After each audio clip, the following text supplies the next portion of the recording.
Glória a Deus. Meus irmãos, para mim é uma alegria imensa estar convosco, aqui, participando dessa live, vocês aí em casa. E nessa oportunidade, eu quero cumprimentá-los com a paz do Senhor e Salvador Jesus Cristo. Estamos ainda vivendo essa situação de não podermos nos reunir presencialmente, mas eu creio que Deus vai dar-nos vitória para passarmos por essa situação que estamos a viver, ou que estamos vivendo, ou que temos vivido. Deus está no comando. Deus não saiu do controle. Eu sempre tenho dito nas lives que eu tenho participado, dando glória ao Senhor e trazendo uma palavra de edificação, de admoestação para o povo de Deus. Ontem mesmo eu estava participando de uma live na igreja onde eu sirvo ao Senhor Jesus Cristo e Deus nos deu uma palavra para transmitir ao povo de Deus. E nessa noite não será diferente. A gente tem aqui um excelentíssimo tempo para refletirmos um pouco naquilo que Deus tem a falar conosco nessa noite. E eu convido aos irmãos que estiverem aí participando a abrirem a vossa Bíblia na Epístola de Paulo aos Efésios, capítulo de número 2. Capítulo de número 2, versículo 11 ao 22. Sempre a gente está aqui na medida do possível, cooperando com o pastor Josafá e com o povo de Deus aqui na Deosana nas alturas. E hoje Deus nos deu essa oportunidade, mais uma oportunidade de vir aqui ajudar o pastor Josafá a cooperar aqui com ele nesse culto abençoado. Haja vista que hoje a gente é livre na igreja onde servimos, não temos nenhuma atividade e a gente de bom grado sempre tem feito esse esforço e cooperado com o servo de Deus. Capítulo 2, versículo 11 ao 22, diz assim a palavra de Deus: Portanto, lembrai-vos de que outrora vós, gentios na carne, chamado incircuncisão, por aqueles que se intitulam circunciso na carne, por mãos humanas. Naquele tempo, estáveis sem Cristo, separados da comunidade de Israel e estranhos às alianças da promessa, não tendo esperança e sem Deus no mundo. Mas agora em Cristo Jesus, vós que antes estáveis longe, fostes aproximados pelo sangue de Cristo, porque Ele é a nossa paz, o qual de ambos fez um, e tendo derrubado a parede da separação que estava no meio, a inimizade, aboliu na carne a lei dos mandamentos, na forma de ordenança, para que dos dois criasse em si mesmo um novo homem, fazendo a paz, e reconciliasse ambos em um só corpo com Deus, por intermédio da cruz, destruindo por ele a inimizade, e vindo, evangelizou paz a vós, outros que estáveis longe, e paz também aos que estavam perto, porque por ele ambos temos acesso ao Pai em um Espírito. Assim já não sois estrangeiro e peregrino, mas concidadão dos santos, e sois da família de Deus, edificados sobre o fundamento dos apóstolos e profetas, sendo ele mesmo, Cristo Jesus, a pedra angular, no qual todo edifício bem ajustado cresce para santuário dedicado ao Senhor, no qual também vós juntamente estáis sendo edificados para a habitação de Deus no Espírito. Somente esses versículos para a nossa reflexão. Eu gostaria de trazer aqui uma palavra instrutiva, uma palavra doutrinária da parte de Deus a todos que estão a nos ouvir. E o tema que a gente vai falar aqui é sobre a centralidade de Cristo na nossa vida. Quando a gente fala da centralidade de Cristo na nossa vida, nós estamos falando que Cristo é o centro da nossa vida, o cerne da nossa vida, é o principal da nossa vida. Ou seja, Cristo é o centro da nossa vida.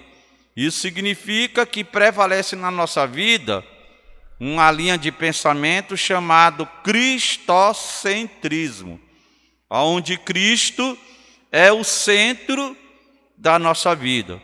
Porque se Cristo for o centro da nossa vida, então nós gozamos da verdadeira paz, porque Ele é a nossa paz.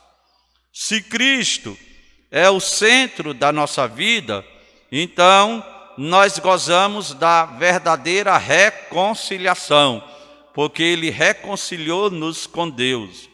Se Cristo é o centro da nossa vida, então nós temos acesso ao Pai, por meio dele, em um só Espírito. Se Cristo é o centro da nossa vida, então Ele é a pedra angular, em que todo o edifício está sendo edificado para santuário no Senhor, para a habitação de Deus no Espírito. Então, nós podemos ver, meus queridos irmãos, a centralidade de Cristo na nossa vida. E nesses momentos de turbulência, de conturbação, de perturbação, o qual Jesus uma certa vez disse: não se turbe o vosso coração.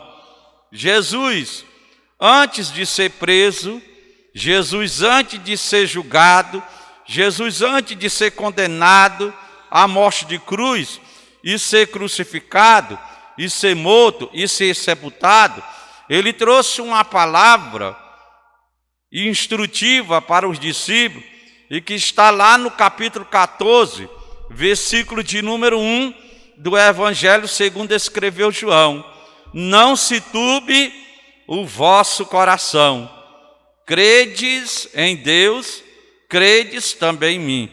Então, se Cristo é o centro da nossa vida, não há o que perturbação, não há conturbação, não há de forma alguma perturbação no nosso coração. A gente acalma a nossa alma.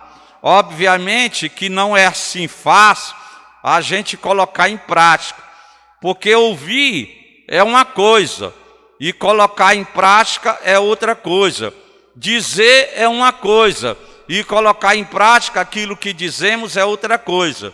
Mas a fé, meus queridos irmãos, ela vem pelo ouvir, e o ouvir pela pregação da palavra de Deus, como Paulo fala em Romanos capítulo 10, versículo 17.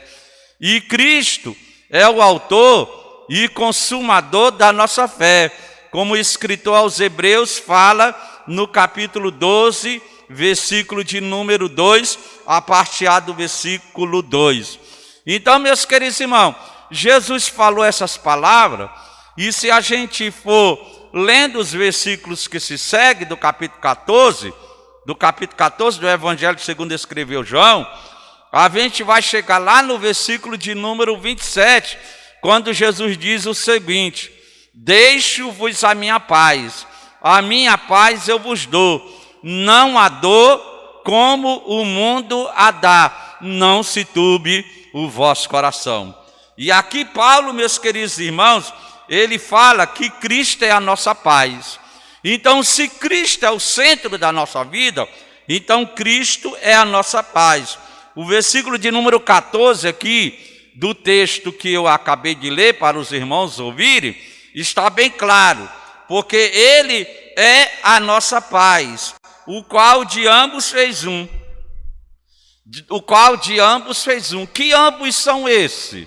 De acordo com o contexto. Que ambos são esses?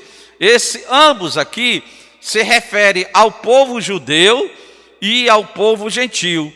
Ou seja, havia uma separação entre judeus e gentios.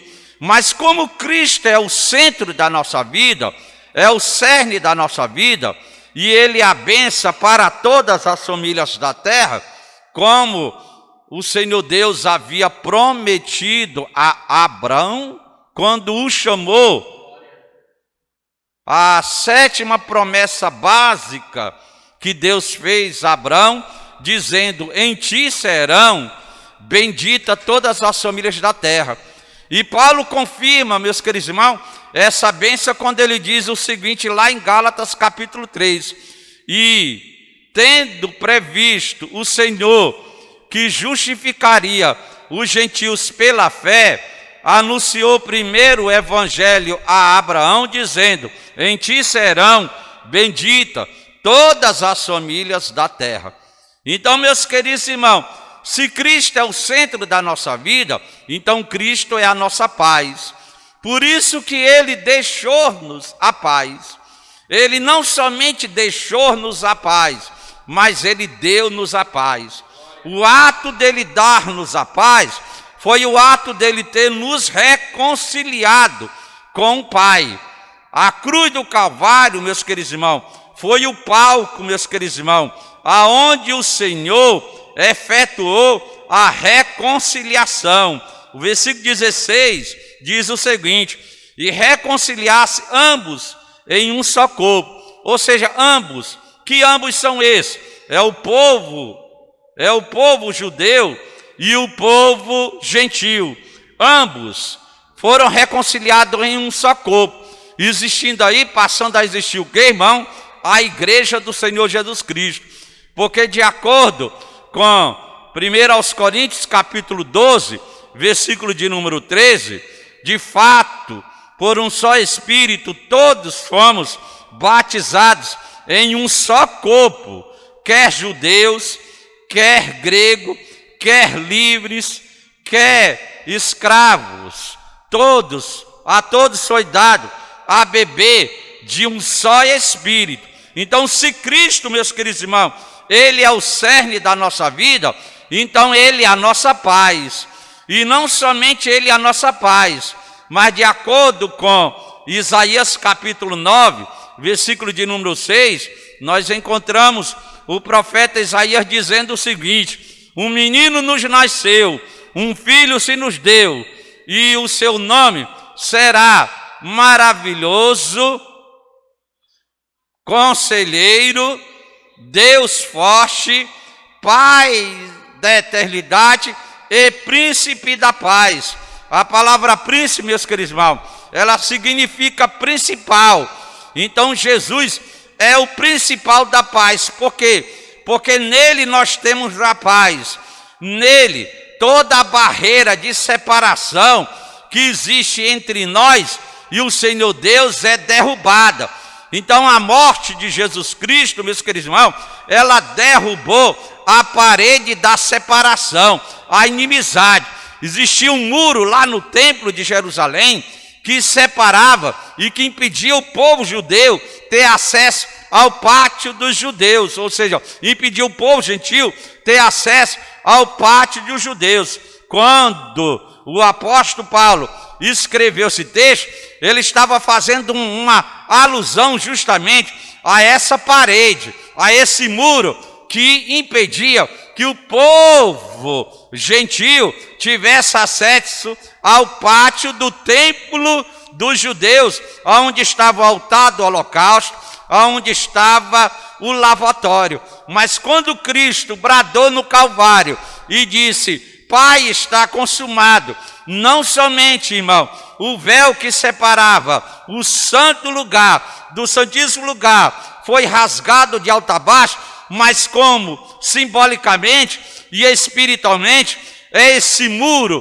que separava o povo gentil do povo judeu foi derrubado, e agora todos nós temos acesso à presença do Senhor Deus para adorar e glorificar ao seu santo nome. E aí é por isso, meus queridos irmãos, que ele nos reconciliou tanto os judeus como os gentios em um só corpo, e por intermédio da cruz destruísse por ela a inimizade. Que inimizade é essa? Era justamente a parede que separava, meus queridos irmãos, o povo gentil do povo judeu. Então, simbolicamente, espiritualmente, essa parede ela foi rompida. E ao ser rompida, meus queridos irmãos, nós passamos a ter acesso ao Senhor Deus. E vejamos, meus queridos, ainda o versículo de número 17. E vindo, evangelizou a paz a vós outros que estáveis longe, os gentios, e paz também aos que estavam perto, os judeus. Além de Jesus ser, número 1, o príncipe da paz, número 2, a nossa paz, de acordo com o versículo de número 14. Príncipe da paz, de acordo com a profecia de Isaías, capítulo 9, versículo 6. A nossa paz, de acordo com o texto que Paulo fala aqui, em Efésios capítulo 2, versículo 14, aí o que aconteceu?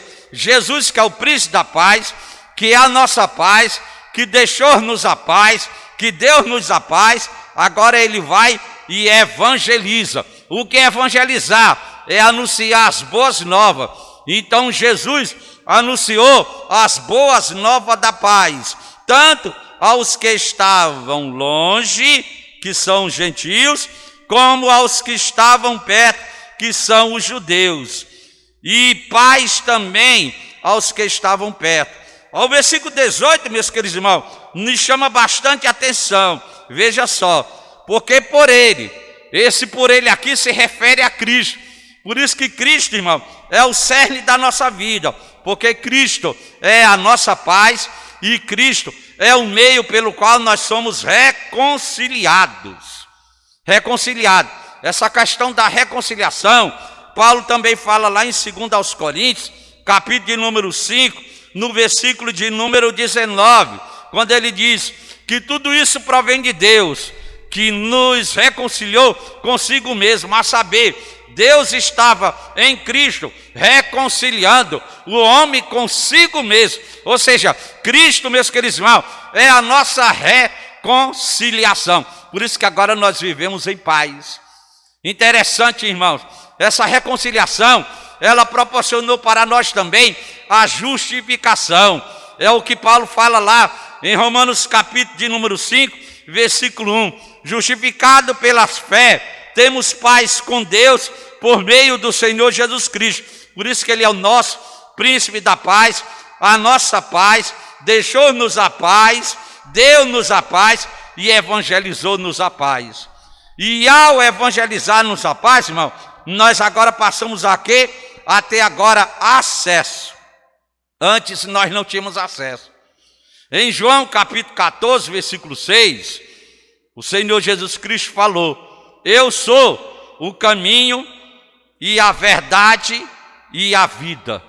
Jesus Cristo diz: eu sou o caminho e a verdade e a vida. E ninguém vem. O que me chama a atenção, irmão, é a conjugação do verbo. Não está conjugado o verbo vir, ou melhor, o verbo ir. Está conjugado o verbo vir. O texto não diz ninguém vai, seria a conjugação do verbo ir. O texto está dizendo ninguém vem, ou seja, denota a conjugação do verbo vir. Por quê, irmãos? Porque Jesus é o nosso acesso. Ele é o único mediador entre Deus e os homens. Ou seja, todo acesso que eu e você temos ao Senhor Deus é por meio de Jesus. Por quê? Porque Jesus é o nosso grande sumo sacerdote eterno. Hebreus capítulo 4, versículo 14 ao 16 está bem claro que temos um grande sumo sacerdote que se compadece das nossas fraquezas. Então, por ele nós temos acesso. Ao termos acesso a ele, irmãos, nós temos a propiciação. Por isso que o apóstolo João, lá em 1 João, capítulo de número 2, versículo de número 1, ele diz o seguinte: tenho-vos dito essas coisas, ou melhor, tenho-vos dito essas coisas para que não pequeis. Para que não pequeis, ou seja, para que não vivais na prática do pecado. Porque Jesus nos reconciliou, igreja, com o Pai, não é para que vivamos na prática do pecado, mas Ele nos reconciliou com o Pai para que tenhamos comunhão. E essa comunhão, irmão, ela é tão gloriosa que ela nos dá acesso ao Pai. O verso 18 está bem claro. Porque por ele aqui se refere a Cristo, ambos, tantos judeus como gentios, ambos, tanto judeus como gentios, temos acesso ao Pai em um Espírito. Olha aí, pô. Nós encontramos aí no versículo 18 do capítulo 2 de Efésios, nós encontramos o quê? O Pai, o Filho e o Espírito Santo. E por meio do Filho nós temos acesso ao Pai por intermédio do Espírito. Ou seja, é a ação do Deus Trino. E como é que isso acontece? Porque, número 1, de acordo com 2 aos Coríntios, capítulo 5, versículo de número 19, Deus, o Pai, estava em Cristo, o Filho, reconciliando o mundo consigo mesmo. E lá em Hebreus, capítulo 9, versículo de número 15, pelo Espírito Eterno, Ele expiou os nossos pecados. Então nós temos a ação do Pai, do Filho e do Espírito Santo no processo da nossa salvação, no processo da nossa redenção. É só você contextualizar os versículos 2 aos Coríntios, capítulo 5, versículo 19, com Hebreus, capítulo 9, versículo 15, que você chega a entender de forma clara o que o texto aqui do versículo 18 diz. Porque se nós temos acesso, é porque por meio do Pai em Cristo Jesus, nós fomos o quê? Reconciliados. E por meio do Espírito Santo, que é o Espírito Eterno, em Cristo Jesus, os nossos pecados foram expiados, ou seja, foram tirados. E Ele, Jesus, é a nossa propiciação pelos nossos pecados.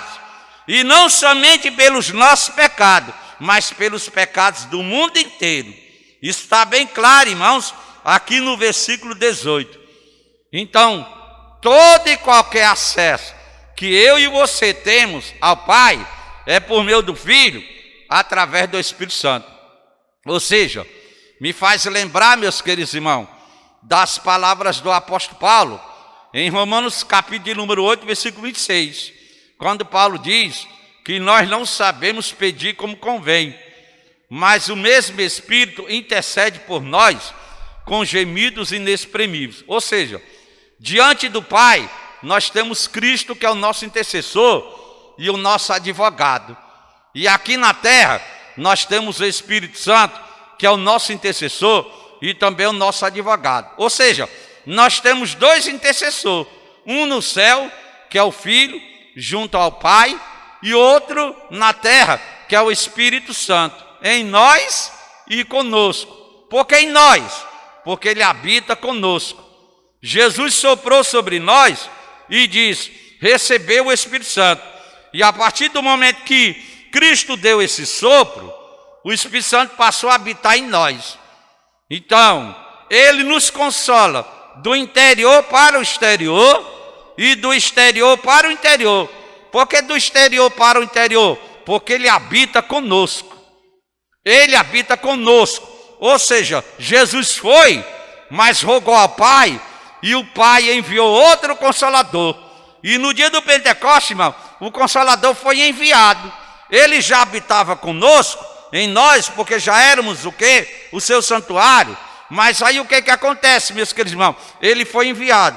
Ele foi enviado para nos ensinar todas as coisas. Ele foi enviado para nos guiar em toda a verdade. Ele foi enviado para nos convencer do pecado, da justiça e do juízo. Ele foi nos enviado para testificar de Cristo. Ele nos foi enviado para anunciar o que há de vir, meus queridos irmãos. E ele foi nos enviado para glorificar Cristo. Então veja só, que a função do Espírito Santo é uma função gloriosa. Uma função gloriosa, meus queridos irmãos. A função do Espírito Santo.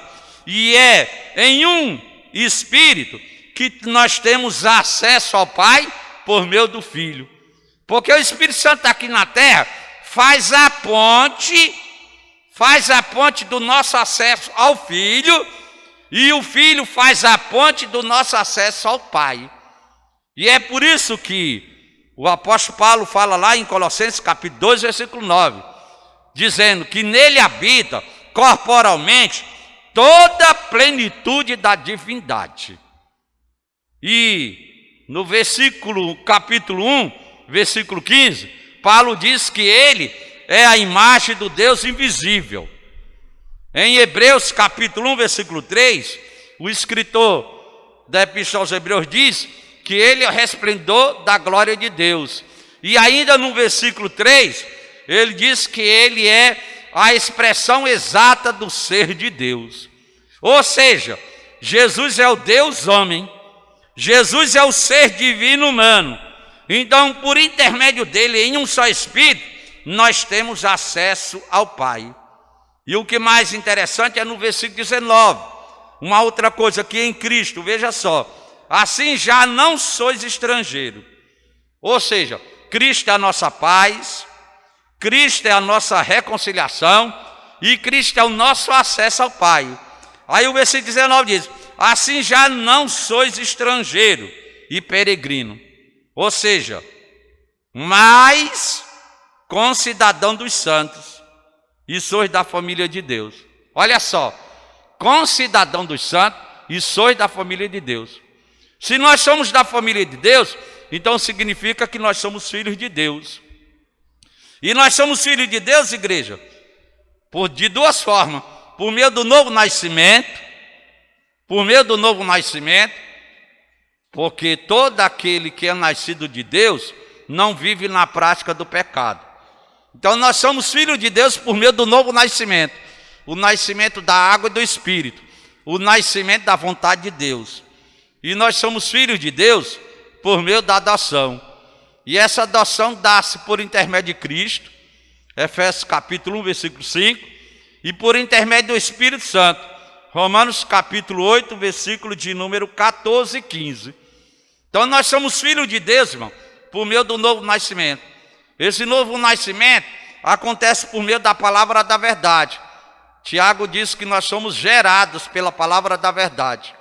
E o apóstolo Pedro diz que nós somos regenerados, não de semente corruptível, mas da incorruptível, a palavra de Deus, viva e eterna. Veja só, e aí dá-se o processo do novo nascimento. E o processo da filiação por meio da adoção, porque a nós foi dado o Filho de Deus e a nós foi dado o Espírito Santo, que processa em nós a adoção. Por isso que nós somos filhos adotivos por meio de Jesus Cristo e filho adotivo por meio do Espírito Santo. E agora o que é que acontece para nós concluirmos a nossa reflexão? Nos versículos 20 ao 22, olha só o que é que Paulo diz. Edificado sobre o fundamento dos apóstolos e profetas, sendo ele, Cristo Jesus, a pedra angular. Ou seja, não se pode pôr outro fundamento, igreja, além do que já foi posto. Paulo fala isso lá em 1 Coríntios capítulo 3. Olha o que o apóstolo diz.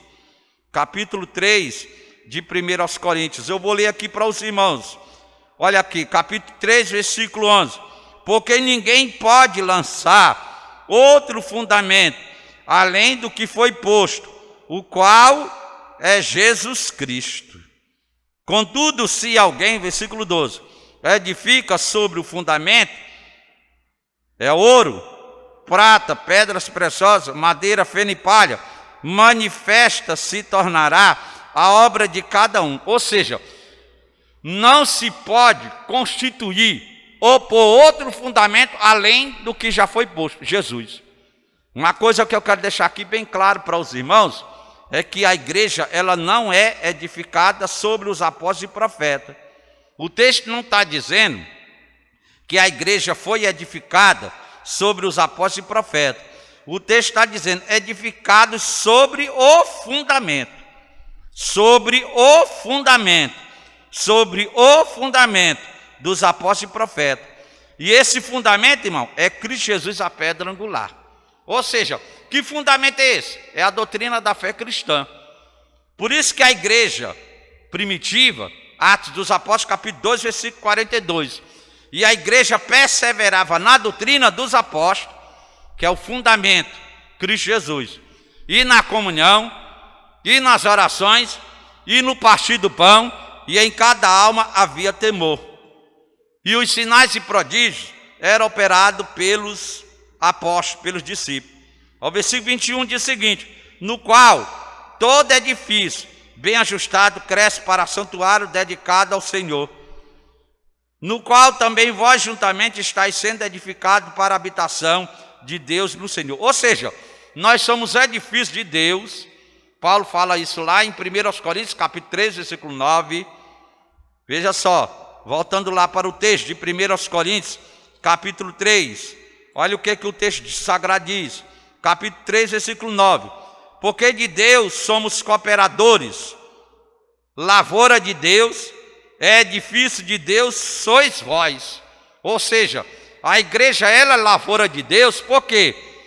Porque é o resultado da semente incorruptível. A palavra de Deus foi plantada no coração de cada crente. E aí o que aconteceu? Passou a dar fruto a 100, a 60 e 30 por intermédio da semente incorruptível que foi plantada no nosso coração. Aí veja só, meus queridos irmãos, como isso aqui é glorioso. E agora, como é difícil de Deus que somos nós, somos o quê? Número 1, santuário dedicado ao Senhor, tributado ao Senhor, santificado ao Senhor, no qual também vós juntamente, ou seja, tanto judeus como gentios, porque em Cristo há um só corpo e um só povo. Por quê? Porque ele reconciliou ambos com Deus, tanto judeus como gentios. Aí no qual também vós juntamente estáis sendo edificados para a habitação de Deus no Espírito. Estáis sendo edificados para a habitação de Deus no Espírito. Logo, logo, meus queridos irmãos, nós cremos que a igreja estará com Cristo na glória. É a bendita esperança. E eu gostaria de dizer para você que acalme o seu coração, meu filho. Por mais que esteja as tribulações sendo grandes, mas acalma o teu coração. Confia no Senhor. Entrega o teu caminho ao Senhor. Descansa no Senhor e espera no Senhor. Siga o conselho que o salmista Davi deu quando compôs o salmo de número 37. Confia no Senhor e faz o bem. Agrada-te do Senhor, descansa no Senhor e espera no Senhor. Ou seja, Jesus está voltando e logo, logo nós estaremos para sempre com o Senhor. Que essa palavra fique guardada no seu coração e que Deus possa te abençoar nessa noite. Amém.